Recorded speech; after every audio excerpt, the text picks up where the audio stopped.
ನಮಸ್ಕಾರ, ನಾನು ಅರ್ಪಿತಾ, ಲೋಕದರ್ಶನ್ ಡಿಜಿಟಲ್ ನಿಂದ.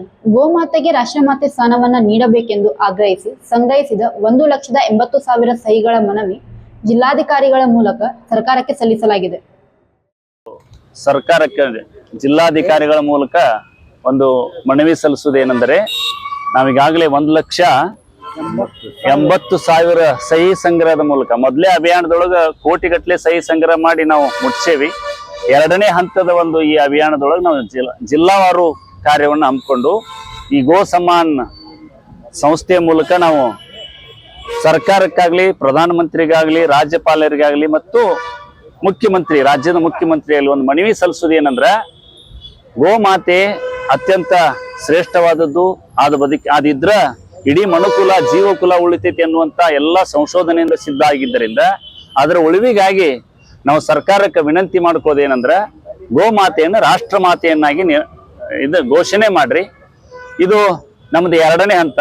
ಅಕಸ್ಮಾತ್ ಇದು ನೀವು ಅಷ್ಟರೊಳಗೆ ನೀವು ಈಡೇರಿಸಲಿಲ್ಲ ಅಂದ್ರೆ ನಾವು ಮುಂದಿನ ಆಗಸ್ಟ್ ಅಂದ್ರೆ 2027 ಆಗಸ್ಟ್ರೊಳಗೆ ದೆಹಲಿ ರಾಜಧಾನಿ ಒಳಗೆ ಉಪವಾಸ ಸತ್ಯಾಗ್ರಹವನ್ನು ಕೈಕೋಬೇಕಂತೇಳಿ 3ನೇ ಹಂತದ ಒಂದು ಯೋಚನೆ ಇಟ್ಕೊಂಡೇವಿ. ಆದ ಕಾರಣ ಆ ಹಂತವಾಗಿ ಹೋಗೋದಕ್ಕೆ ಅವಕಾಶ ಕೊಡಬಾರ್ದು. ರಾಷ್ಟ್ರಪತಿಗಳಾಗ್ಲಿ, ಪ್ರಧಾನಮಂತ್ರಿಗಳಾಗ್ಲಿ, ರಾಜ್ಯಪಾಲರಾಗ್ಲಿ, ಮುಖ್ಯಮಂತ್ರಿಗಳಾಗ್ಲಿ ಈ ಕಾರ್ಯವನ್ನ ಆದಷ್ಟು ಶೀಘ್ರ ಘೋಷಣೆಗೊಳಿಸಿ ಎಲ್ಲ ಗೋಭಕ್ತರಿಗೂ ಜೊತೆಗೆ ರಾಷ್ಟ್ರಕ್ಕೂ ಹಿತ ಆಗುವಂತ ಒಂದು ಶ್ರೇಷ್ಠ ಕಾರ್ಯವನ್ನ ನೀವು ಮಾಡಬೇಕು.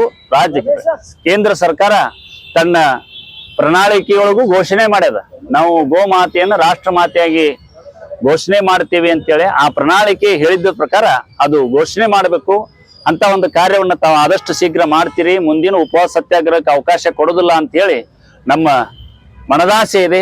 ಆದಷ್ಟು ಆ ಆಸೆಯನ್ನ ತಾವೆಲ್ಲ ಈಡೇರಿಸ್ತೀರಿ ಅಂತ ಹೇಳಿ ಈ ಜಿಲ್ಲಾಧಿಕಾರಿಗಳ ಮೂಲಕ ತಮಗೊಂದು ಮನವಿಯನ್ನು ಸಲ್ಲಿಸ್ತಾ ಇದೆ. ಮುಕ್ತಾನಂದ ಸ್ವಾಮಿ. ಈ ಅಭಿಯಾನದ ಕುರಿತು ಸರ್ಕಾರ ತೆಗೆದುಕೊಳ್ಳುವ ನಿರ್ಧಾರ ಏನಾಗಲಿದೆ ಎಂಬುದನ್ನು ಕಾದು ನೋಡಬೇಕಾಗಿದೆ. ಇದೇ ರೀತಿ ಹೆಚ್ಚಿನ ಸುದ್ದಿಗಳಿಗಾಗಿ ಲೋಕದರ್ಶನ್ ಡಿಜಿಟಲ್ ನ ಸಬ್ಸ್ಕ್ರೈಬ್ ಮಾಡಿ.